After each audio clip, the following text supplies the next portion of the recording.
everyone. Thanks for tuning in and welcome to episode A1 09 KJL Art Sanctuary podcast interview with artist Charlie George of Art by George. Um, I met this gentleman a couple of years back. I met him at the farmers market in Trenton, and we immediately bonded. We both are artists. Although he's doing some other things at the farmers market, he also has his art there as well. A really, really wonderful individual. I met him and his wife and his grandchildren, and just immediately fell in love with his family. And so it's a pleasure to be able to interview Mr. Charlie George today. Um, so again, at our podcast every Sunday at 11 o'clock, we have a different artist that we interview at 11.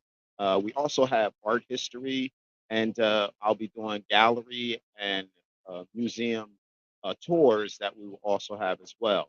We also have a sister channel, which is Art with Kenneth, and we'll share episodes of some of my processes of creating some of my artwork. And I would love, for you all to, subscribe to that channel as well. This is KJL Art Sanctuary Podcast on YouTube. You can subscribe to the channel. Please share as well. So let me get on to our guest we're going to have today. Let me tell you a little bit about Mr. Charlie George. His bio reads as such, and I mean, he has a very, very extensive bio, and let me tell you, you may want to learn more about his life as well as about his art. He's well traveled and is a tremendous person. So, by George, 70 plus years pursuing art. What a good start. The first 20 years, thanks to teachers Calvin Jones and Esther Bennet in Western Washington, I was in a three-man show in the library, Boeing Families Art Show and Solo Show in Seattle SeaTac Airport. A science major at the University of Washington, I took every elective art class available to meet prerequisites, hoping to have sculpture classes. Alas, graduation and life intervened. Other creative outlets such as chainsaw art while cutting down the trees on 5 acres and shaping them to a log house developed posters for my public health work, a side gig as an on-site disposal system designer, father, color and pottery training with Mappy Miracle, and graduate immersion in computer graphics to display public health data in Yakima, Washington, building another house underground while joining community action as volunteer and firefighter, paramedic, politician, and most important, parenting our own and others. 14-year career change, uh, living in China. He spent 14 years in China. Life as an English and business teacher in China's Shandong province, for computer producing a school annual and a website for China's largest wine company, Chang. I hope I'm saying it right, Changyong, incorporating art, photography, and digital presentations, as well as signs, posters, and visual marketing material for own consulting company, tutoring center in Yantao, China. Opportunities to experience some of the world's oldest art. Then he returned to the U.S. and a retirement gig. The last dozen years, relearning the artistic world of new tools and new ideas, paper, brushes, iPads, printers, camera, and an iPhone, plus social media, exhibitions in Paramus, Rutherford, settling in Ewing Township, New Jersey, starting a small shop in Trenton Farmers Market while selling produce for our son's farm. It's exhibited in the Central Jersey Art All Night, Raleigh's Best of the Northeast show, and samples of his artwork, eclectic portfolio are online in my home and on display in various business venues and social media. So, what a wonderful bio uh, that Mr. George has. And so, without any further ado, we're going to add Mr. George to the stage. How you doing, Charlie? I'm good. Wonderful, wonderful. Thank you. First, I want to say thank you so much for, agreeing to come on and have me interview. It's a wonderful opportunity for me to spend some time with you, with your vast experience, and to share your art with some of our listeners. So we're going to get it started off by I have all the artists that come on. They have a quote that they kind of live by, or something that they say often, and we start with that. So here we have your quote. You say, "It's easy to suffer from the old adage, sometimes you can't see the forest for the trees." Elaborate on that, and we'll get started.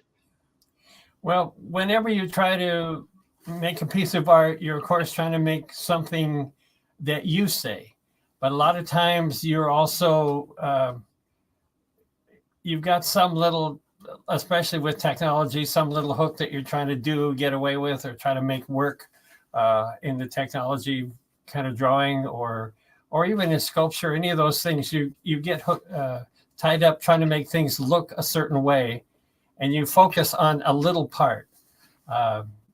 When I try to do, and you'll see almost no humans in my pictures, in my artwork, because I always get hooked trying to make a photograph. And so I'm busy worrying about the tiny weeds and the little stuff and I don't even see the whole picture. And some of the ones I have, which are not on display usually, but I look at them years later and I go, "Oh, that was pretty good. Why didn't I like that?" Well, it's because I was so wrapped up in the little things, I couldn't see the whole painting. So I'm, using the forest. You drive through on the freeway, you get to see a whole forest, but you stop, you get off, you walk in, pretty soon you're looking at the weeds, the little bitty flowers and the rocks. And so you say, "Well, I'm going to paint a picture of the forest," but you get all tied up in the little pieces and forget what you're doing on, originally. Exactly. Beautiful. Okay, what I'm going to do is also I'm going to share with you all really quick. I'm going to share with you Charlie's social media handles. By all means, please follow Charlie, like his page, share his page with your family and friends, and most importantly, buy some of his artwork. So we have artbycharlie.com is his website. You can go to his website, artbycharlie.com, purchase his artwork. Please follow him on Facebook at Art by George. You can also follow him on Instagram at CL George Works. And you can email him at bygeorge@gworks.us. So, being that you've had such a long career, could you give me an idea of like the changes that you've seen from early years of art to where we are today? And what has been the biggest change you've seen in that stretch? Interesting question, huh? Yeah. If I go back to, I'll go back to my high school and college years. The idea, modern art was still, even though it was old, it was still new. In the art classes, it was always a topic, they would talk about abstract art and things and not worrying about making things the same. Even though Pablo Picasso had been around for years, in the general public, he was not well known, and people, just didn't understand or didn't appreciate some of what abstract artists were doing. And so I think now with digital media and, all the ways that movies and television and even the art we see have assimilated all that technology, it's become less and less important for people who are creating art, for sculpture, for paintings, for even music, to be a photograph. It's still, when you set out to do something, oftentimes you have an image in your head and it's a photograph. I mean, it's the same as. And so, the tendency is to try to do that. But if you let go, bend things, move things, leave out some detail to try to express either a feeling or an emotion, there's more of that happening. and just even in music, just as much as I get frustrated by some of the modern rap music because I can't understand the words. Back in the 50s and 60s, you had to understand the words, or you didn't know what the song was about. If you listen to some of the modern rap and some of what's going on, even songs where they just repeat the same short phrase over and over and over and over, after a while, you start to have a feeling. Well, that's the whole purpose of art, is to generate a feeling in another human being. Exactly. In my mind, the rules have been, loosened up quite a bit. And the ideas of what is art and what is not art.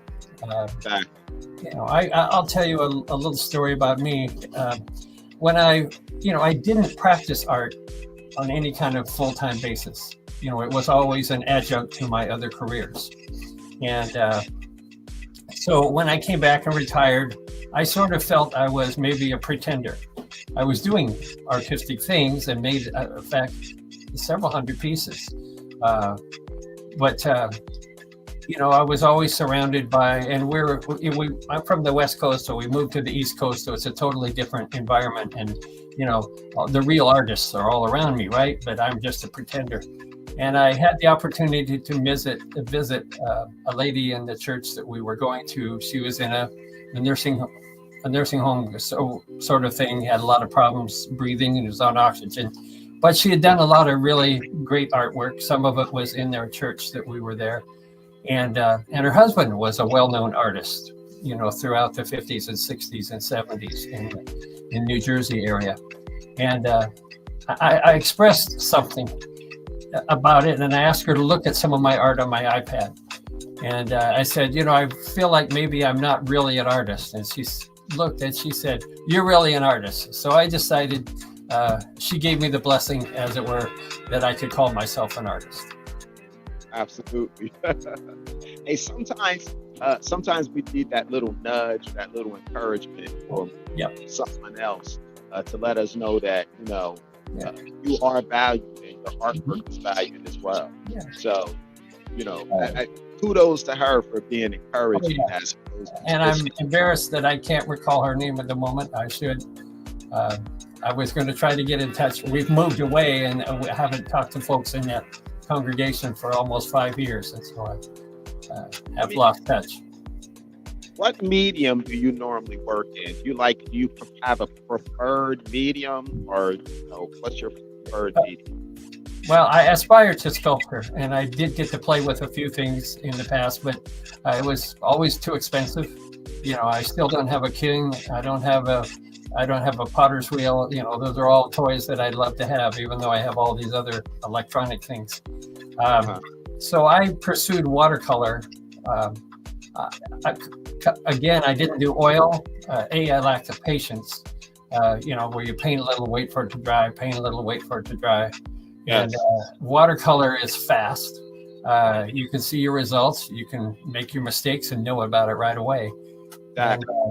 But when I came back, I bought all this paper and brush. I got new brushes because I think somewhere in all the moving and stuff, why we lost all my old stuff, and had nice paints, nice paper, nice brushes, and ideas, and started painting and started ruining a lot of expensive $5 a sheet art paper. I was kind of depressed, and but on my iPhone, a little app comes up, an ad, and it says, just like watercolor. And I'm going, well, I don't believe that. So, but it was free, downloaded it. I thought maybe if I practice on the screen, I'll quit ruining paper at least, and I can throw it away, and it doesn't cost anything. Yeah. And that method worked. I'm comfortable with paper and water and a brush and those things now. And but the other thing that happened is that technology was real. It is. Several people think that they're, these digital images are real watercolor, but in fact, no brush or pigment was hurt in this painting. Okay. Great. So I'm going to show a few of your pieces. You have a few different styles that you have on your website. So I'm going to show you a series of paintings that you've done, a few tell me a little bit about this, because after all, we all weren't here to look at some of your artwork as well. Sure. So the picture may cut off our heads a little bit. So I'm going to put this first piece that you have up here. Tell me about this piece right here. And I like, let me just say that, I like the sense that they look like bubbles. And, that's the one thing I struggle with doing, like those bubbles. But tell me about this piece and what's the medium on this one? And there's actually a pair of them, which you know, because you have them both. Here's the other. I'm a lousy listener. So one of the things we got to do when we came back from China is, go to church services that people speak English. We did visit places in China, but everything was in Chinese. Even if we knew the tune, we couldn't sing the words to the hymns. So we hung out at a church up in Bergen County, and I started taking my iPad with me because I listen better if I can doodle. Only I really started creating these paintings. And this is one of the ones these pair are actually influenced by the topic of the sermon that morning. And David's sermon was on ancestry. And so to me, these images I was trying to evoke the power and the depth of our ancestors before us and their influence on us today. So one is strength and one is power. Awesome. This is strength, and this one here is power. So we have power, and then we have strength here. Listen, for all those that are watching, let us know and make sure that you can hear us good. Also, if you have any questions or comments, it's real time. You can ask Charlie or myself any question you would like. So feel free to post a comment if you have a question, and we'll gladly answer them for you. Let me show you another piece right here. This is a piece that has a similar piece that's similar to it as well. It looks like you did this two different ways. And what's the medium on this, and what's the story behind this piece, which is lined up with this one as well? So tell me about this. This is struggling to deal with technology, but it created, again, I was busy looking at the weeds and created, another forest. So the other painting is what I was trying to do. I had these digital images. A young lady who's a good friend was getting married, and I offered her a choice of paintings for a wedding present. And of course, she looked at him on her phone or her iPad or something on her computer. And our computers have white light behind them. So when I do the work on the iPad, it looks a certain way. But there's a trick that I've really not fully mastered to getting the computer to communicate with the printer. So when I went to print it out, I would print these things and they looked okay, but they didn't look like what she looked at. And I wanted her to get a painting that looked like what she chose to fit in her house. And so this is a trick that I used. I used Photoshop. Each one of those bars that you see is a different color density. And I kept notes on, which I wish I had written them. I mean, still had them, but I misplaced them. But I had notes on which one. And if you look at the middle bar, that has the best brightness that represents the screen.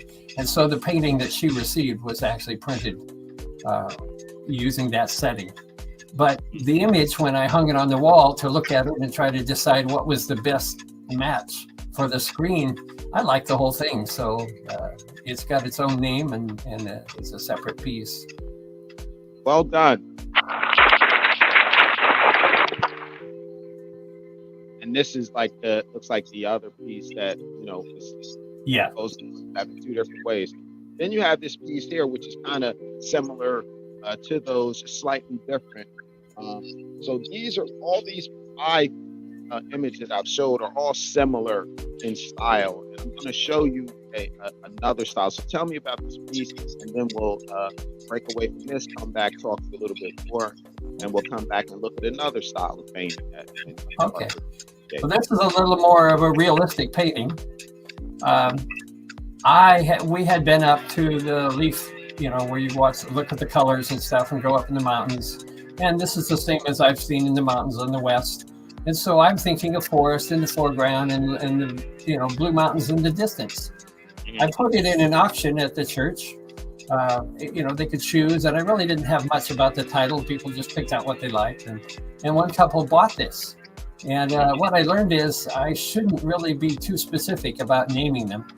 I originally named it Across the Blue Mountains, but they got it framed because they only got the print. They had to, frame it and mount it and stuff, and they hung it, and they were so proud. And they came and told me, "Oh, we loved it. We got that picture in our living room. It is so beautiful, and it's such a wonderful, seascape, an ocean." So the name of this painting is Across the Blue, because when I looked at it after they told me that, I'm going, that is, you're on the beach, you see big waves, a storm, and interesting sky. And so, it's not my job to tell people what to see. It's my job to give them something to have a reaction to and that they can like and enjoy. Beautiful. That's beautiful. We do have a comment here coming from the, let's see here. Who do we got commenting here? Let's see here. L. Mick. I'm not sure who that is, but they said, great job, guys. Thank you so much. And also, we are watching here at the market. So we're talking about the Trenton Farmers Market on Spruce Street. You can go there, and we're going to talk about some of the things that Charlie does at the market. But right now, thank you for tuning in. L. Dot. I don't know who that is, but I'm sure when I come over to the market, you can put your name in there if you want to, or stay incognito. Yeah. Okay. Also, so let me show you a little, again, at the market, I met your wife and your grandchildren, and what cuties, man. You are so, fortunate to have such adorable grandchildren, and they love sharing the art with you. I'm going to show a little video we have you creating with your granddaughters. Hold on a second.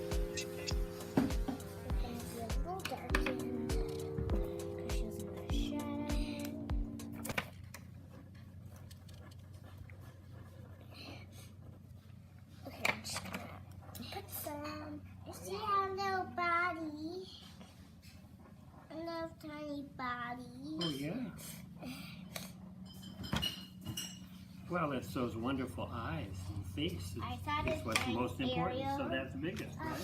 How do we spell Ariel? I'm not sure. Now. This is a family picture. We're both artists. By Adeline, by art by George. Picture's name, ABCD, ABCD. That's good. Adorable. Adorable. What a lucky man to have such adorable granddaughters. So tell me how you like creating with your granddaughters. I know it's lots of fun. Well, when I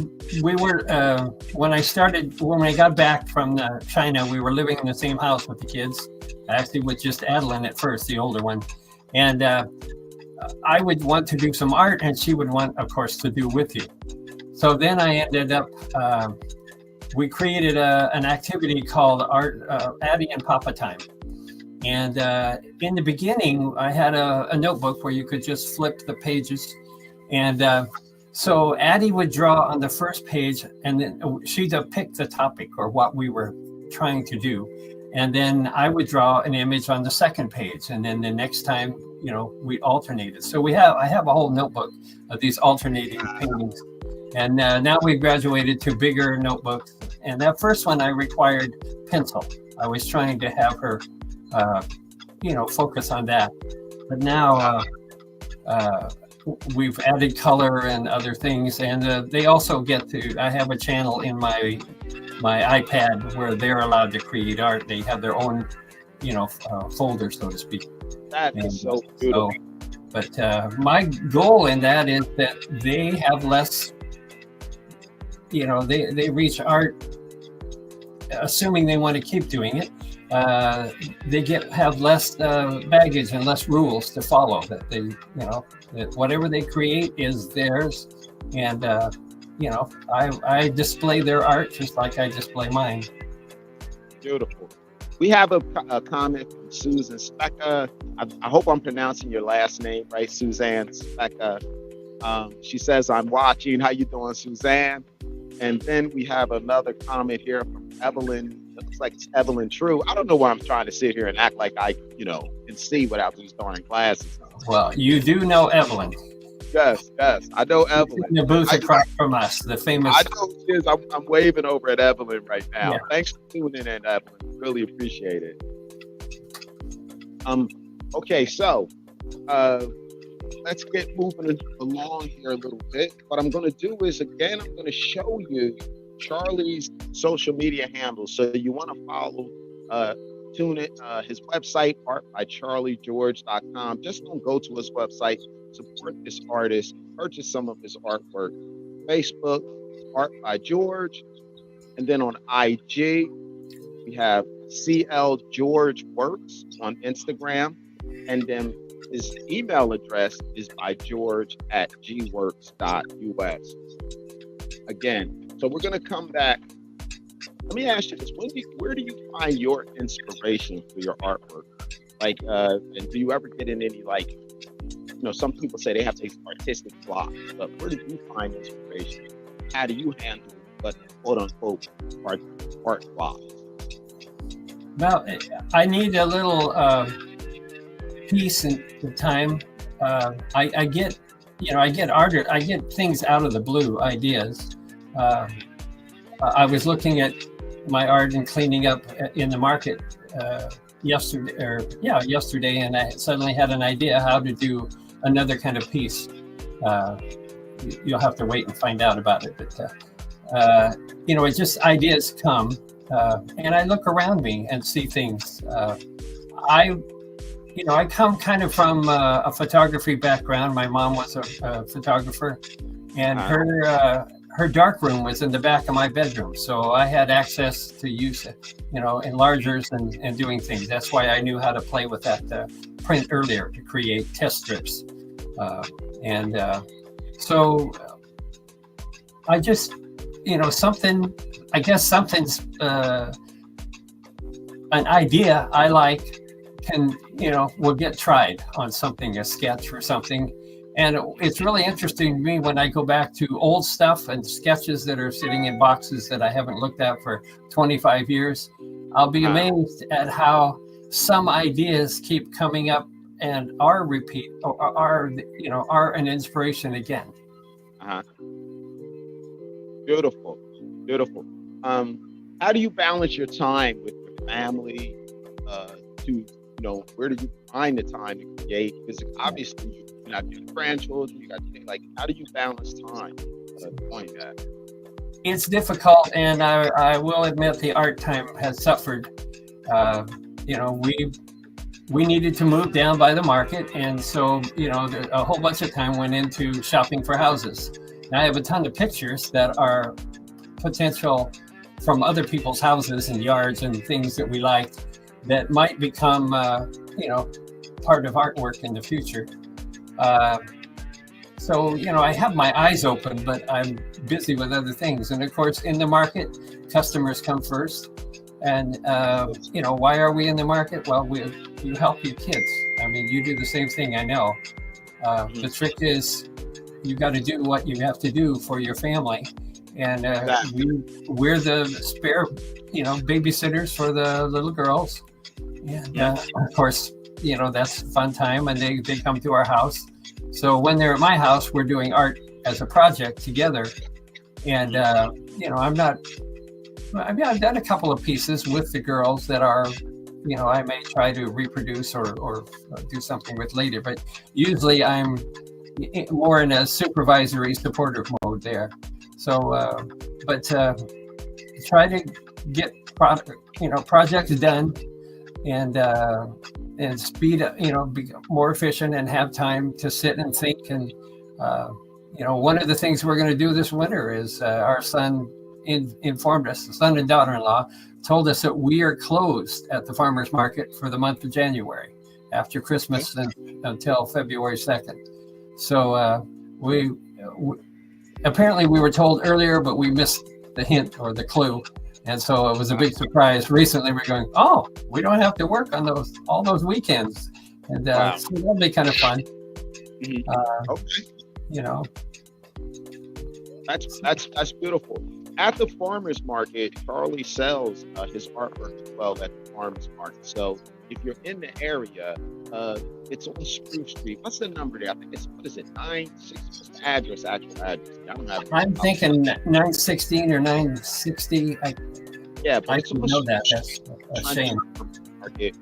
Go on Google Maps and you'll be able I'll to get it for you in 2 seconds. exact address. And so you want to, you would like to purchase some of the artwork for the holiday season, you can actually go in there, you can meet Charlie, spend some time to talk to him and his wife. And at the same time, Charlie is at a booth and they sell mushrooms, all kinds of mushrooms. I never knew there was so much information about mushrooms, and so many different types of mushrooms. I like Charlie. We're not going to go heavily into that. But that is one of the things that we sell at this farmers market. So Charlie's looking for the address, and I'm going to pull up Charlie a piece of your artwork. 960 Spruce Street. I said 960. Yeah, and that's in Lawrence. It's Yeah. just over the line from Ewing. It's I keep telling everyone, see, I knew that address, 960. See, that's something I can remember from far off, but I cannot remember where I just left my keys. I swear to you. Older you get the short-term memory. I can remember. I think if you look behind you, they're on the counter behind you. So let's look at this piece of artwork here. Tell me about this. That has a great story. I think we have time. This is from my college years. An uncle had a fishing boat out on the coast off of Olympic National Park area in Washington State. And he just said, come out sometime. You can go for free on the boat to go fishing. They fish for salmon. So I rode all night on the motorcycle after work out through the forest and in towns that you can barely pronounce the names, and got out there at 4 or 5 o'clock in the morning. We go back and we fish. I'm half seasick all morning because I haven't had any sleep. And, everybody has to have a line, a pole. And, all of a sudden they're going, Charlie, wake up. And you got a fish on. So I reel in the fish. I catch the only fish of the day. So, it goes to the paying customers, of course. And then I get back on the motorcycle after lunch, and I'm headed home. And it's a sunny day, and I'm headed to go along and have to hunt up a gas station, get a full tank, keep going. All of a sudden, I'm not going. And the piston popped. I learned later. I didn't know what was wrong. I just knew it wouldn't run. So I had to walk about a quarter mile, and fortunately it was downhill to this farm in the middle of nowhere. I mean, just forest and farms. And, I knock on the door. Can I use your phone to call my dad? Window opens. They hand me the phone on the wire because, this is 1969 or 70. And, call my dad. And he says, where are you? And I have to knock again on the window. Will you tell my dad where I am? And so then I'm stuck there for 3-4 hours till he can rent a trailer and drive over there. And so I'm sitting on the porch, and I see this truck, and I, get their attention again. I say, that's a cool old truck. And they said, oh, that thing hasn't run for years. I said, well, I'd love to paint a picture of it or something. Have you got a pencil and some paper I could borrow? They loaned me the pencil, and he gave me 3 sheets of college rule paper. So the original sketches, I still have them, are on there. And then I went home and made this watercolor wash with pen and ink.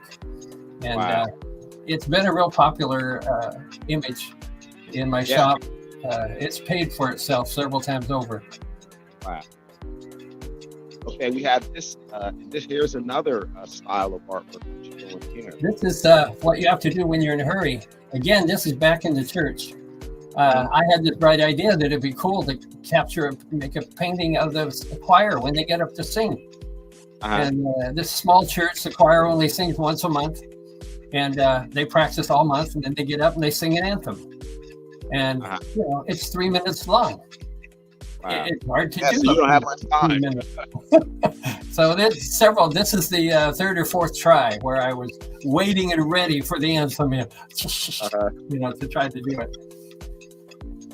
Okay, we have this piece right here. This is I really like this piece right here. Yeah, those are socks down at the bottom. If you've been to a local hospital, you've worn those yellow socks. Recently, I stayed and I started making sure I had my iPad and my bag with me when I went to the hospital. It's getting to be 70, you get to have several systems checked out. And I was in the hospital for this one. And this is part of a series of paintings. I actually started when my mom was still alive, because I was taking her to the doctor's office, and I sit and draw pictures in the waiting rooms and stuff. Wow. But, this one is me recently, and a little short stint of 3 or 4 days in the hospital, and I actually have 2 or 3 hospital pictures with the clock and the stuff on the wall and the TVs. There's another picture that's kind of similar to this, similar style. Yeah, and I like this one as well. These were kind of one of the kind of ones that I kind of gravitated to. I really, I like this. It seems like it's recognize this picture. Yes. This is this farm stand across from our booth at the market. That's Judy's Pineland farm. And there obviously you can see it's near 4th of July because there's flags stuck in all the buckets of flowers and plants and stuff out on the wagon for people to buy. Beautiful. Listen, if all those that are watching, feel free if you have any questions for Charlie. This is the time to ask them or ask myself, but feel free. So comment if you like, tell us if you hear us clear, but also please engage with Charlie, the opportunity to ask him anything you would like. I mean, anything. So I love this piece too, Charlie. This is really cool right here. Tell me about that. Is fun. That's just some time sitting there and fooling around with this is on the screen, an iPad, and some of those shapes you can use the tools. Obviously, it's not watercolor style. It's strange geographic shapes all juxtaposed, and I'm very comfortable with that. That makes me that one makes me feel happy. I don't know why. I don't know what other people do with it, but. I see. Beautiful. And here's one other piece before I go off to come up with some questions. We'll go to the last style of art we create that I really like as well. Yeah. This is actually not a painting. It's a photograph. And for a while up in Rutherford and Bergen County, I hung around with the senior art class, to get some practice and to hang around with people who were talking about art. And anyway, the teacher, John, he was always bringing assignments, and I was always harassing him because he's so young. He'd be like 25, and he'd say, okay, we're going to do something new. And I go, oh yeah, I did that back in, oh yeah, you weren't born yet. So we had this constant ragging going back and forth. So he was always trying to find something that maybe we hadn't done. But this is actually linoleum block print. But the challenge was, draw an image, and then when you carve the image, reverse what was up, what prints and what doesn't print, obviously. So that was a really good exercise.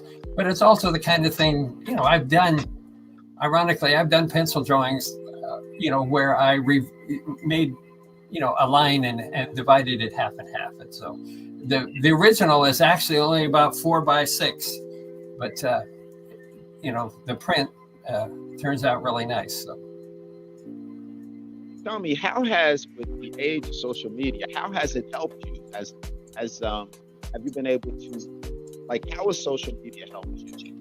It helps different artists in different ways. How has it affected you? I have not been it's funny. I'm an early adopter of a lot of computers and a lot of technology. I mean, I was on ham radio when I was a kid, and all kinds of things. But I've been slow to adopt social media because when it first came out, things like the former Twitter and some of those things, I would look at those things, and a lot of them I never signed up. I just read samples of where somebody showed you how to use it, and it looked like I'm going, why do I care what somebody ate for lunch? It just was reporting about, and it is minor things, and lots of people are happy to talk about that. Me, I'm going, I don't even, like you, what did I do with my keys? What did I have for lunch yesterday? I have no idea. It just wasn't important. And so I got caught by surprise at how important it did become for business and promotion. And so, I was dragged kicking and screaming into a Facebook page. In fact, my original one said, "I'm doing this under protest," only because it's the only way I'll find some of the people I used to know. And here we have Art by George. This is your actual Facebook page. And so if you're looking for him, it's Art by George. And this is what he got. He had to be dragged and kicked to do. So here it is, folks. That little photograph, by the way, that's me. My father smoked a pipe, so I had a pipe, and I had a phone, obviously, and so I turned that into the, that was the executive manager of Art by George. Awesome. Do you have a favorite piece of art that you created? Is there anything in particular that stands out to you? Something you created that something maybe you won't ever want to let go, or I have some favorite. I like impressionists and stuff. Again, they were breaking through your rules. I had a chance on a trip home from China to go to an exhibit of Picasso in Seattle, and as I went through it, I suddenly started laughing and started realizing, because what I got from it is he was saying, okay, stick this out and see how many people will salute this. I mean, some of it was so off the wall, especially for when you see when he did it and stuff. And everybody's going, oh, it's Picasso, wow, And he's like, I feel like he's laughing, so some of those folks I liked. I have some paintings in a box that I picked them up somewhere, secondhand, and they're, I don't know who did them. I don't know whether they're important. They just, I like them. So. We have a comment from Barbara Strange, and she says, "Hi, Charlie. Michael just shared this link with me. So nice. How are you doing, Barbara? Welcome." Yes, welcome, Barbara. I'm trying to wonder which Michael. Don't get Barbara in trouble. Yeah. Okay. Thanks, Barbara. Yeah. So, by the way, I took your advice to heart, and I've been sending this link to all kinds of people. So there are people in China who have VPN watching and have talked to me. A lot of the ones who don't have a VPN, a way to get out safely, of course, couldn't participate. But and it may be some folks in Australia. So this is a worldwide podcast from KJL Art Sanctuary. KJL has gone international. Yes. Thank you, Charlie. And listen, speaking of international, you lived in China for a while, 14 years. Were you creating during that time period as well? And is there anything, Yes. Time in China and the creations there? Two main channels. The first was making the first websites my first opportunity, because you had to learn HTML and stuff. I ultimately ended up teaching HTML in a university. So there was a lot of creativity there, trying to make images work and be where they belong and that sort of thing. When we had our own school, actually the school that we worked for, we would have these Saturday English corners in the local McDonald's, and they allowed us to hang posters advertising the school in the English corner. So the owner of the school tapped me to create the posters. So these were, photo collages kind of thing, highlighting things about the school and that, because of course some of their customers were from that community. And then later we made posters, and also my daughter-in-law, before she was our daughter-in-law, but worked for us in our school we had. She helped us. We did posters. I got to print stuff that was huge, to have these big self-stand-up signs in hallways and buildings, to direct people to our school and attract them. Elevator posters. So I did that stuff. And then I mentioned the website for the wine company. By the way, the pronunciation is Zhangyu. What was it again? What was it called again? Zhangyu. So imagine it's Jang and then You, Zhangyu. And it's those folks were really helpful to us. They actually hired me to help them write their annual statement for the stock market. Back when the Enron business went down and the accountant firm that they had went down, they needed someone who could interpret their annual statement and help them write something that would be suitable for Western audiences for the stock market twice a year. And I had a visa thanks to them, for 7 years, which is, I only worked 2 days a year, one for the report and one for the semi-annual, update. Wow. And I paid pretty well, but actually the visa was the most important payment, because they went down and stood with me in the police department and the safety and the health checks and all of that stuff, every year for 7 years. Wow. So, I think the most important thing I want to say about China is the people are the people. I mean, they're just people. There's the government. We have our government. They've got that government, and we all cope with our governments. But we had 600 students go through our little school, and many of them had a chance. I sent messages that they could try to get, the ones that I knew had high technology skills, an opportunity to watch this, because they're like our big family, an extra 600 people that we talk to on WeChat once or twice a year sometimes. Wow, that's beautiful. It's really nice to get to live in another country, experience another culture, and that's a beautiful thing. And everybody has the opportunity to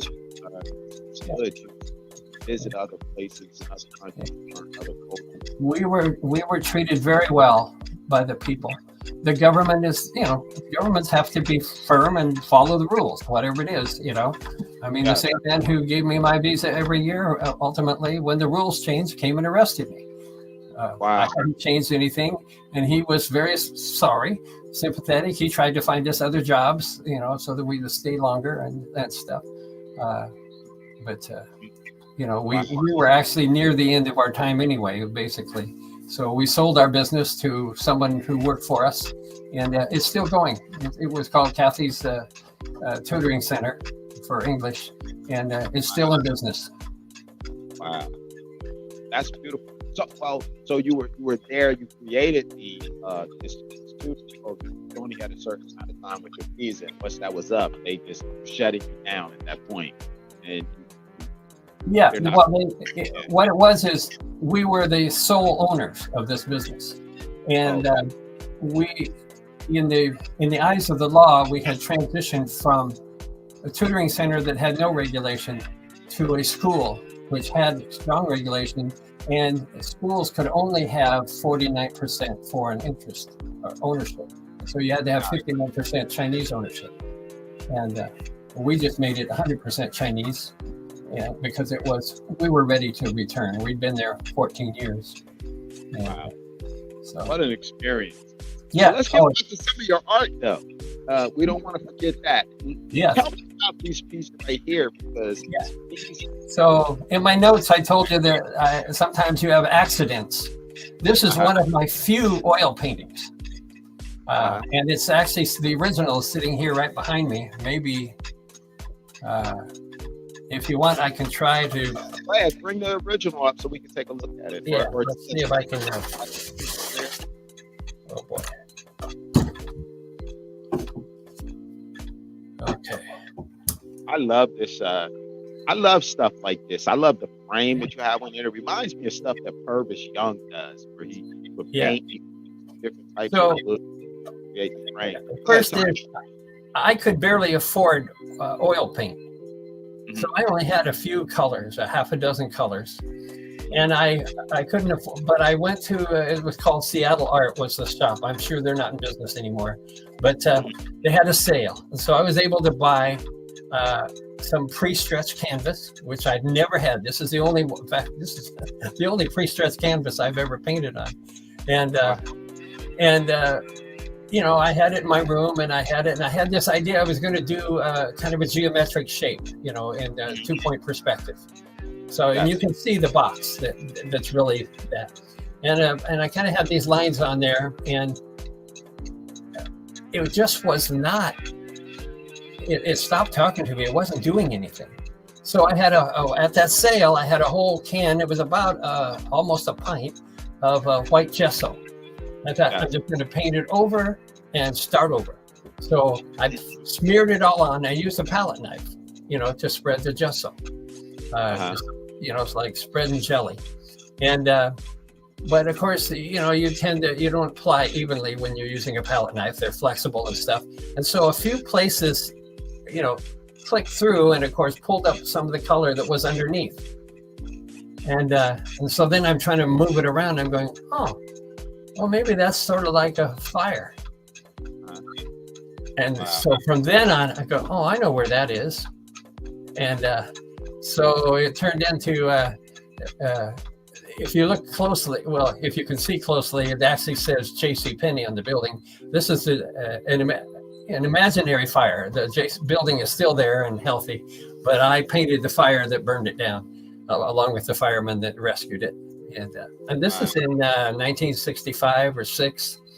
I took it to that 3-man show in the Auburn Library, and there was this girl that liked it, and I had started to date her, and so the next year on Valentine's Day, I had my mom deliver the painting to her. So it's not my painting, but this girl is sitting at the Trenton Farmers Market. We've only been married 53 years, so. So it's still in my house, and I'm allowed to use copies of it to sell. Gotcha. What about this here? This piece you have over here. Yeah, that's also from the senior center. And I noticed you have it's like almost an opening. You have another one right here. Yes. Like you have a box open. The original challenge, you see four canvases in there. They're the hard canvas, you know. It was to do a certain, use this gel and created the gel, and then you painted over it with diluted gel to get a nice painting. This is the back. That's actually a print of a photograph. But on the front, the other side, after those 4 canvases are not square. You know, there are 4 different sizes and shapes. So I told you about the joke going with the art teacher about how young he was. And so this is where he gave me the really hard challenge. He said, you did a very nice job. You got it all right. Now you frame it. And of course, you can't just put it in a frame. And then what do you do with those blank spaces around it, you know? And so I looked at it and I thought, well, that's kind of like the room next door. So I built the wall. broke a hole in the wall to match the things. And it's 1920 style construction. It's lath and plaster. It's very authentic. Even some of the lumber is old enough to have been original. And of course, people papered the walls in those days with paper and newsprint. So the underlayment is all papered and plastered with the newsprint. And then over that is, a finished wall. And that started. And then I was going to put it in the last summer in Art All Night, which they canceled. But to get in there as a sculpture, you need 3 dimensions. So that's why I started working on the back, on the other photo. And I did some more finishing on the wall to create the other room, so that when you're in this room looking at that room, of course, that other room is looking at you. And it's sort of a joke, because the room that you're looking from over there is the bathroom. But I may change that, because I got more time before the next Art All Night. Yes. Yeah, I like those pieces too, like right there. Yeah, they were fun. So again, here we have Charlie's Facebook page, Art by Charlie, and we're also going to say here his website, artbycharlie.com. On Facebook, it's Art by Charlie. On Instagram, it's at CLGeorgeWorks. And then you can email him at bygeorge@gworks.us. Again, it's been like such a pleasure to have you on here. What I ask every artist at the end is, what advice do you have for up and coming artists, young artists? What advice do you have like to share? Don't worry if it's right. Just make sure that it's what you feel, and keep doing it. As a 20-year-old, I should have pursued art for maybe a decade before giving up and getting a real job, quote unquote. My friends at school who pursued art, they had fine lives, but I was too much of a chicken to do that. And so my advice is, listen to it, and whatever age you are, if you want to do art, do it. And the key is it'll make you happy. And if you're happy, it'll show, and people will start to appreciate it and support you. That's, exactly what's happened with me. Once I acknowledged that I could just sit back and do that. Thanks so much again, Charlie, for coming in. And I'm thanking everybody for watching. Don't forget to like, share, and subscribe to the YouTube channel. Those that weren't able to see it in real time, you can still share this link. It's rebroadcast on my YouTube channel. That's KJL Art Sanctuary Podcast on YouTube. And remember, like and share. At the end of every episode, I have an artist quote. And my artist quote for today comes from Art Chagall. It's, in our life, there is a single color as on an artist's palette, which provides the meaning of life. Hold up. Let me just say that again. I'm sorry.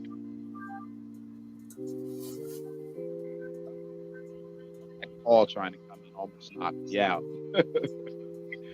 and that color is love. So there's always a color with the palette that brings out they just totally knocked me out.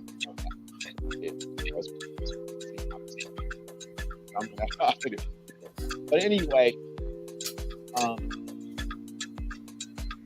so again, Charlie, thanks for coming on. I appreciate it. Everyone stay on for some housekeeping, and give me like a minute, and we'll do a little bit of advertisement. And today, make sure we remember, like, share, and subscribe. The gift we're going to give out to 2 of our new subscribers, or any subscriber, we're going to randomly pick them, and you'll receive 2, rather a coffee mug with the KJL Art Sanctuary logo on it. And again, Charlie, thanks for coming on. God bless you. Love your family. And I'll be seeing you soon. You bet. Okay, everyone. That was what a wonderful interview with Charlie George. Again, support his channel. And if you'd like to support my channel, and here's all of my information, it's kjlartist@gmail.com.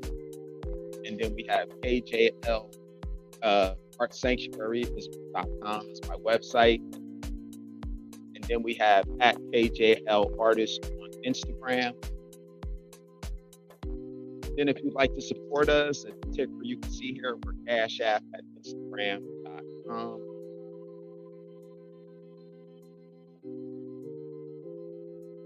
And also, if you'd like to support the channel, here's all my social media as well. We have KJL Art Sanctuary Podcast. This is my Instagram page. This is the KJL Art Sanctuary Podcast on YouTube. And then we have Art with Kenneth podcast, where we do, where I'll show you some of my processes for creating some of my artwork. Screenshot here. If you'd like to donate via Square, via Venmo, or Cash App. So again, thank you so much for really coming out and tuning into my channel, and looking forward to next Sunday's art interview. And thanks for watching. I'm grateful and much love.